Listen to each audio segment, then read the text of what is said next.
जय श्री राम। श्री रामचरितमानस के उत्तर कांड में हमने अयोध्या जी की रमणीयता के बारे में अब तक सुना। दोहा नंबर 30। एहि विधि नगर नारी नर करहि राम गुण गान, सानुकूल सब पर रहि संतत कृपा निधान। अर्थात इस प्रकार नगर के स्त्री पुरुष श्री राम जी का गुणगान करते हैं और कृपा निधान श्री राम जी सदा सब पर अत्यंत प्रसन्न रहते हैं। जब ते राम प्रताप खगेसा, उदित भयउ अति प्रबल दिनेसा, पूरी प्रकाश रहउ तिहु लोका, बहुतन सुख बहुतन मन शोका। काकभूषुंडी जी कहते हैं, हे पक्षीराज गरुड़ जी, जब से राम प्रताप रूपी अत्यंत प्रचंड सूर्य उदित हुआ, तब से तीनों लोकों में पूर्ण प्रकाश भर गया है। इससे बहुतों को सुख और बहुतों के मन में शोक हुआ। जिनहि शोक ते कहूँ बखानी, प्रथम अविद्या निशान सानी, अग उलूक जहाँ तहाँ लुकाने, काम क्रोध कैरव सख जाने। जिन जिनको शोक हुआ उन्हें मैं बखान कर कहता हूँ। सर्वत्र प्रकाश छा जाने से पहले तो अविद्या रूपी रात्रि नष्ट हो गई, पाप रूपी उल्लू जहाँ तहाँ छिप गए और काम क्रोध रूपी कुमुद मुंद गए। विविध कर्म गुण काल सुबाहु, ए चकोर सुख लहि न काहू, मत्सर मान मोह मद चोरा, इन कर हुनर न कवनिहु ओरा। भांति भांति के कर्म गुण काल और स्वभाव ये चकोर है, जो राम प्रताप रूपी सूर्य के प्रकाश में कभी सुख नहीं पाते। मत्सर मान मोह और मद रूपी जो चोर है, उनका हुनर भी किसी और नहीं चल पाता।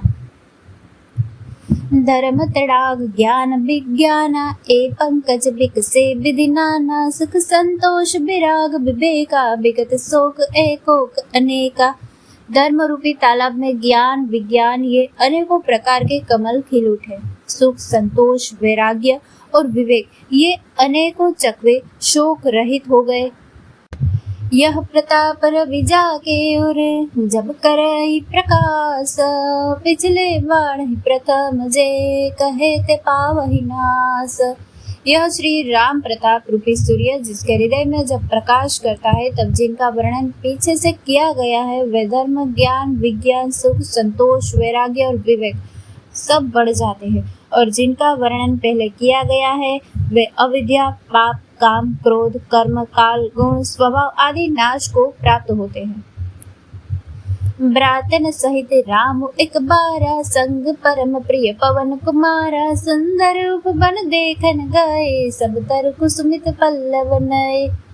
एक बार भाइयों सहित श्री रामचंद्र जी परम प्रिय हनुमान जी को साथ लेकर सुंदर उपवन देखने गए। वहाँ के सब वृक्ष फूले हुए और नए पत्तों से युक्त थे।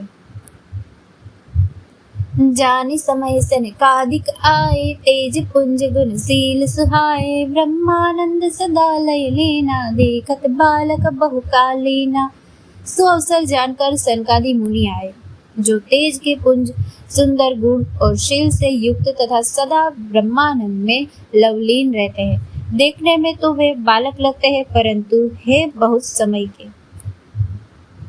रूप धरे जन चारि उबेदा, समदर्शी मुनि विगत विभेदा, सावसन व्यसन यह तिनहि, रघुपति चरित होई तह सुनहि।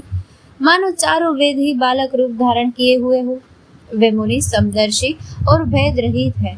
दिशाएं ही उनके वस्त्र है। उनके एक ही व्यसन है कि जहाँ श्री रघुनाथ जी की चरित्र कथा होती है, वहाँ जाकर वे उसे अवश्य सुनते हैं।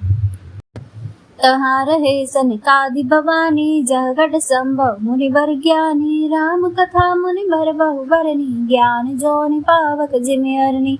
शिव जी कहते हैं, हे भवानी, सनकादि मुनि वहाँ गए थे, वहीं से चले आ रहे थे जहाँ ज्ञानी मुनि श्रेष्ठ श्री अगस्त्य जी रहते थे। श्रेष्ठ मुनि ने श्री राम जी की बहुत सी कथाएं वर्णन की थी, जो ज्ञान उत्पन्न करने में उसी प्रकार समर्थ है जैसे अरणी लकड़ी से अग्नि उत्पन्न होती है।